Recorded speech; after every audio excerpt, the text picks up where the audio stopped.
What's up, everybody? Hope you all had a great day today. Getting into this episode, GH. Listen, I'm going to need for Sonny and Anna to team up. I ain't mad at Sonny for not answering her question. Like he was deflecting. He was like, he said, our policy. Don't ask, don't tell. You can't ask me certain questions. But my thing is, Anna's no longer with law enforcement at the moment. So I feel like her and Sonny just need to team up and find out who the hell this assassin was and take their ass out. I ain't mad at it. Sonny and Anna finally teaming up on some shit. I ain't mad at it. Because they need to do something because they can't decipher which one of them were the target. So why not band together and find out together?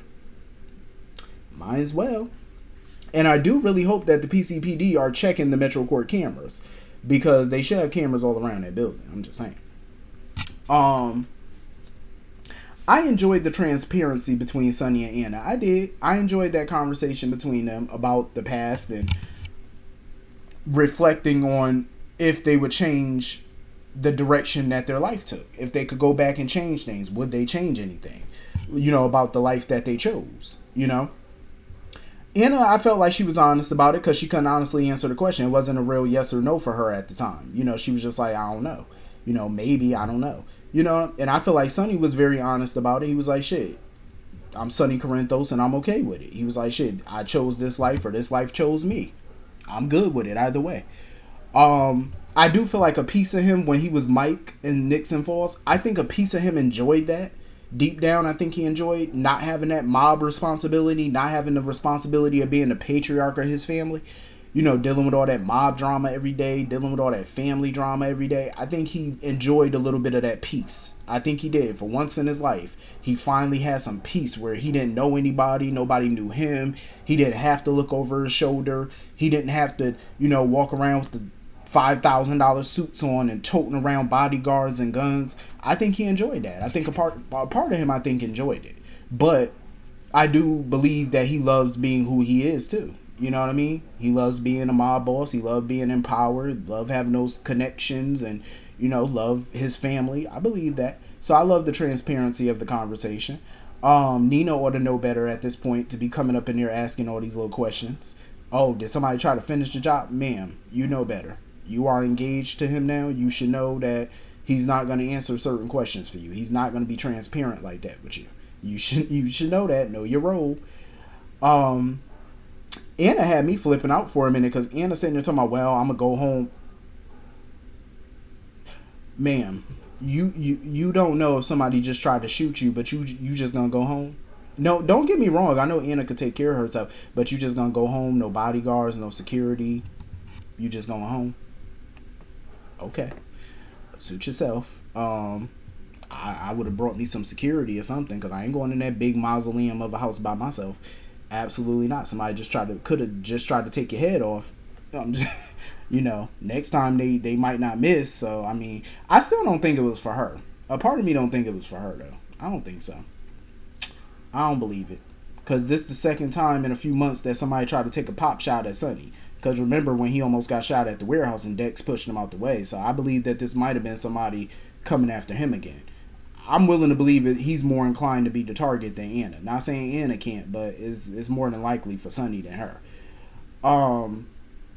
So anyway, moving on from that. Why? I have a simple question. Why? Why are they trying to revive the disaster that is Elizabeth and Finn? Why? Do we need them as a couple? I'm just saying, like, what? Why? I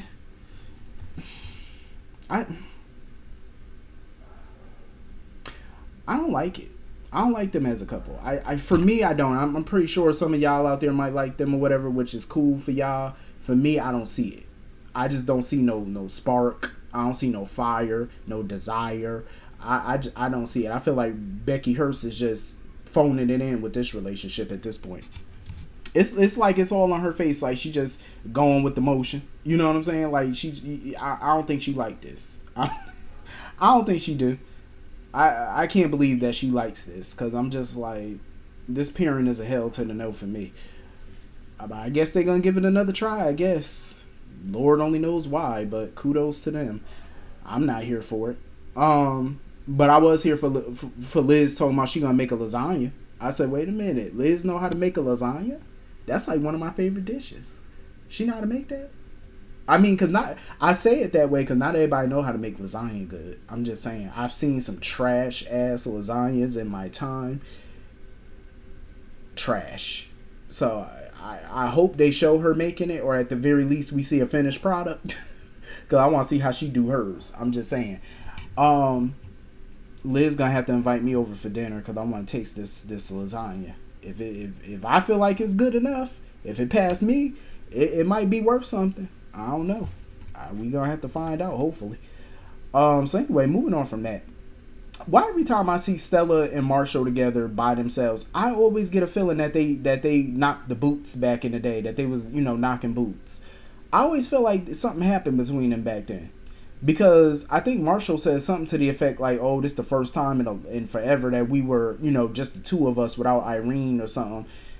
I'm like, I be side eyeing them sometimes. Like, did y'all have sex before? I always get that. I don't know. I just get that feeling from them that they done did to do back in the Dizzy. I always think that. I always think it every time I see them. I be like, did y'all do the humpity dumpity back then? What y'all did? Y'all pop locked it? Which I did back in the day. I don't know. I just get that creepy feeling from them. I do feel bad, for Marshall. Cause I know he missing Epiphany something horrible. I know he is. Cause even though they didn't know each other that long, I could tell she had an impact on him. And Epiphany, she did that for people. Like Epiphany, you could meet that woman for 2 minutes, and she would just have a profound effect on you. You know what I'm saying? That's just how it was with her, and I'm gonna miss her dearly. I'm glad that he's seeing a therapist. Nobody had to push him to do it, but I'm glad he's seeing somebody and he getting his life back on track and trying to figure out his misdiagnosis all those years ago. Kudos to him. So anyway, moving on from that, I'm not even mad. You know what? I'm not even mad at Jocelyn for going sick on Esme today, for calling her ass out. I'm not mad at her because first of all, she was too touchy-feely for me. Like, the way she had her hand all up on Spencer's arm, I said, no, ma'am, move that hand. No, ma'am, move your hand now. That's why I wish Trina walked up in there. If Trina wasn't dealing with a crisis right now, I would have hoped Trina would have walked in there and slapped the shit out that girl. I'm just saying. Like, first of all, after all the hell you done put a lot of them through, get your hands off of him, please. And I'm surprised. And Spencer sitting over here just not correcting her. I'm like, sir, what are you doing? Correct her. Tell her to get up off you. I understand you trying to get along with her for Ace's sake, which is true. I kudos to you for doing that. But there should be a no touching clause. She shouldn't be allowed to touch you, though. She shouldn't be nowhere. Not here, not over here. She shouldn't be able to touch a damn thing on you. Move. She better move before I call Trina to move her. I'm just saying, move your ass. Do it over there. Not over here, not all up on him. Do it over there. Go over there. Distance. Space. 6 feet. Matter of fact, in her case, 20 feet. Get your ass out the room. Yeah, I'm not mad at Jocelyn for going off on her. Jocelyn had every right to go off on her after everything, all the hell she done caused. I don't blame Jocelyn. Not one bit for that. I don't blame her. Because if it were me in that situation, I wouldn't be in a forgiving mood my damn self. I wouldn't forgive that witch. And I wouldn't trust her. And I agree with Jocelyn. You did see a little glimpse of crazy come out of her when she mentioned, Ryan and, stuff like that. Like, which crazy gene did she get from which parent or whatever the case. I seen that little nuttiness coming out of her. I could see it all in her facial expression. She still got that crazy all up in there. It's all up in here. She still got it. She's still nuts. She's still, cuckoo for Cocoa Puffs. Yeah, she definitely is.